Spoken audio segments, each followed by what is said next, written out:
Pemirsa, pemakaman Bupati Bekasi Eka Supriyatmaja dihadiri kerabat dan pejabat lingkungan Kabupaten Bekasi.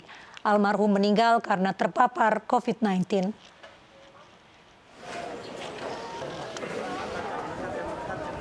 Isak tangis keluarga dan kerabat pecah saat jenazah Bupati Bekasi Eka Supriyatmaja tiba di rumah duka di Desa Waluya, Kecamatan Cikarang Utara, Kabupaten Bekasi, Jawa Barat.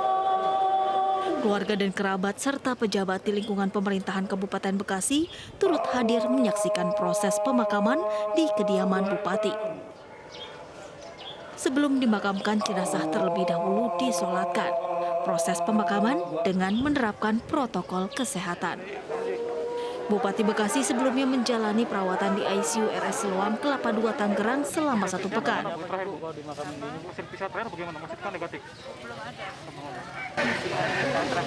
Tapi waktu kemarin PCR itu apa sih value-nya udah tinggi, udah 34, 35, udah value udah bukan dalam kondisi yang hipertensi dengan jantung. Ada hipertensi dan jantung. Kondisi kesehatan Bupati Bekasi sempat menurun pada Minggu sore. Sempat mengalami henti jantung sebelum akhirnya meninggal dunia. Bupati Bekasi Eka Supriyatmaja sebelumnya sempat terkonfirmasi positif COVID-19 pada 1 Juli 2021. Hingga kemudian mengalami sesak nafas dan dilarikan ke rumah sakit untuk jalani perawatan intensif. Dari Bekasi, Jawa Barat, Didit Junaidi, iNews melaporkan. Usai diperiksa intensif di Polda Metro Jaya, berkas Dr. Louis akhirnya resmi dilimpahkan ke Mabes Polri. Polisi menangkap Dr. Louis Owen karena sesumbar menyatakan tidak percaya dengan virus COVID-19.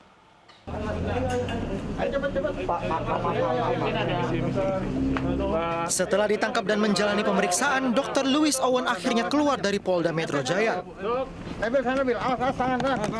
Dr. Louis langsung dibawa ke Bareskrim Polri guna menjalani penyelidikan lanjutan.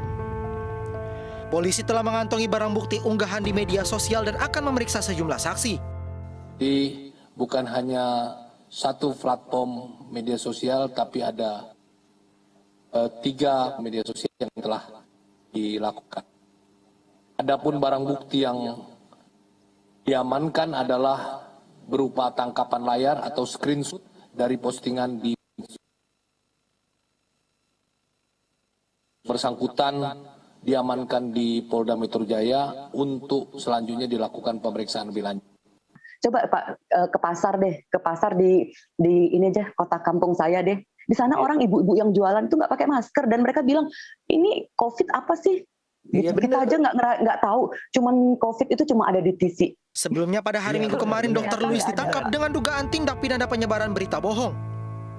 Dengan sejumlah kesempatan ia mengungkapkan tidak percaya dengan adanya COVID-19. Dr. Louis diduga telah menyebar hoaks dengan sengaja, menimbulkan keonaran dan menghalangi penanggulangan pandemi. Dari Jakarta, Tim Liputan iNews melaporkan. Kita ke informasi pemeriksaan STRP di Jakarta yang masih terus dilakukan hingga malam hari ini. Laporan selengkapnya disampaikan rekan Bayu Pradana dan juru kamera Nanda Sinaga yang berada di Stasiun Sudirman, Jakarta. Ya, pemirsa, penerapan STRP atau Surat Tanda Registrasi Pekerja ini sudah mulai diberlakukan untuk mendukung aturan pemerintah yaitu PPKM Darurat Jawa Bali. Salah satunya di Stasiun Sudirman tempat kami berada saat ini di mana STRP ini sudah mulai diperiksa oleh sejumlah petugas KAI bagi para calon penumpang yang akan menggunakan moda transportasi KRL. Saya akan mengajak juru kamera Nanda Sinaga untuk bersama-sama kita melihat pemirsa seperti apa penerapan dari pemeriksaan STRP yang ada di Stasiun Sudirman. Di sebelah sini pemirsa Anda bisa melihat di mana ada 2 orang petugas yang memang sudah bersiaga memeriksa STRP dari para calon penumpang, di mana STRP atau surat tugas ini diperiksa dan juga para calon penumpang ini harus menyertakan kartu identitas seperti salah satunya itu kartu tanda penduduk atau KTP untuk memvalidasi apakah benar memang surat tugas ini diberikan kepada mereka. Sementara itu juga nantinya para petugas ini hari ini akan memberikan cap kepada surat tugas yang sudah di print out, di mana ini untuk memudahkan juga agar saat penerapan STRP besoknya ini tidak akan memberikan cap kembali. Dan juga memang dari pandangan kami sejak tadi memang tidak ada antrian, di mana ini juga menjadi concern atau fokus dari petugas KAI untuk memastikan tidak ada antrian yang panjang dan juga tidak ada kerumunan saat pemeriksaan STRP dilakukan. Di mana dilakukan yaitu 2 baris antrian agar cepat, dan juga sejak sore hari kami melihat memang tidak ada antrian atau kerumunan di sini, di mana antrian hanya ada paling sedikit atau paling tidak ini ada sekitar 3 atau 5 orang saja. Itu pula yang menjadi fokus dari petugas, di mana petugas juga memastikan ini akan bisa diurai, dan juga salah satu untuk mengurai kepadatan atau antrian diantaranya itu para petugas keamanan yang juga sudah standby di depan untuk memberitahu kepada calon penumpang agar mereka mempersiapkan berkas-berkas diantaranya yaitu STRP. Dari Jakarta, Bayu Pradana, Nanda Sinaga, News melaporkan. Pemprov DKI Jakarta memberlakukan surat khusus bagi pekerja sektor esensial, sektor kritikal dan perorangan yang memiliki kebutuhan mendesak. Surat tersebut diberi nama Surat Tanda Registrasi Pekerja dan berlaku selama masa PPKM darurat mulai dari 3 hingga 20 Juli 2021.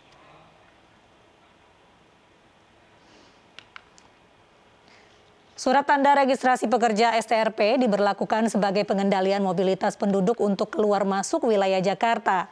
Untuk pengajuan STRP, pemohon wajib mengisi form pengajuan STRP di website jakevo.jakarta.go.id. Kemudian bagi para pekerja sektor esensial, sektor kritikal, ada sejumlah berkas yang harus diunggah, yakni KTP pemohon, surat tugas dari perusahaan, sertifikat vaksinasi, dan pas foto.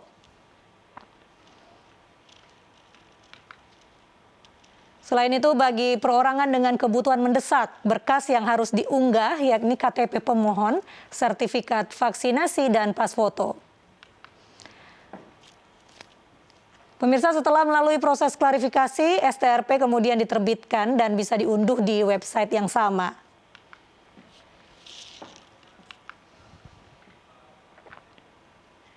Warga Yogyakarta antri hingga lebih dari 2 jam untuk mendapatkan oksigen di tempat pengisian ulang. Jumlah pembelian oksigen pun dibatasi. Inilah warga yang harus berdesakan tanpa jaga jarak demi mengisi oksigen di tempat pengisian ulang oksigen di Jalan Kolonel Sugoyono, Yogyakarta. Terbatasnya persediaan oksigen di kota ini terjadi sejak seminggu terakhir.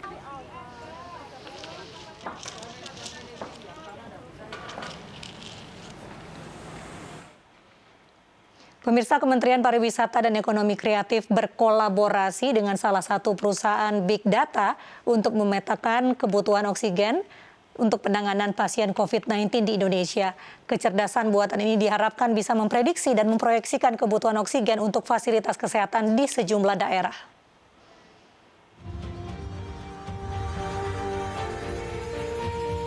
Peningkatan jumlah pasien positif COVID-19 membuat pemerintah Indonesia melakukan segala upaya untuk memenuhi kebutuhan fasilitas kesehatan dan tempat isolasi mandiri. Salah satunya melakukan kerjasama dengan industri pariwisata dan ekonomi kreatif. Sejumlah hotel dikonversi menjadi tempat isolasi mandiri dan peristirahatan tenaga kesehatan akan dilengkapi dengan ketersediaan tabung-tabung oksigen. Kemenparekraf akan berkolaborasi dengan perusahaan penyedia Big Data untuk mengelola kecerdasan buatan dalam memprediksi dan memproyeksikan permintaan oksigen di Indonesia. Permasalahan kita adalah bagaimana kita menggunakan artificial intelligence untuk membantu di semua lini kehidupan kita. Misalnya yang kita hadapi mengenai pandemi ini adalah keterbatasan oksigen, misalnya supply chain-nya seperti apa, dan ini bisa dipetakan menggunakan aplikasi atau teknologi yang dikembangkan oleh Arogia. Saya rasa dengan data yang tepat dan data yang available, kita bisa memforecast demand dari oksigen, sehingga yang tadi disebut sebagai keterbatasan bisa dimatchingkan. Menparekraf Sandiaga Uno juga mengimbau pelaku pariwisata dan ekonomi kreatif untuk dapat berkontribusi dalam membantu penyaluran tabung oksigen. Langkah tersebut dilakukan sebagai bentuk kepedulian terhadap penanganan pandemi COVID-19 dan pemulihan ekonomi nasional. Tim Liputan iNews melaporkan.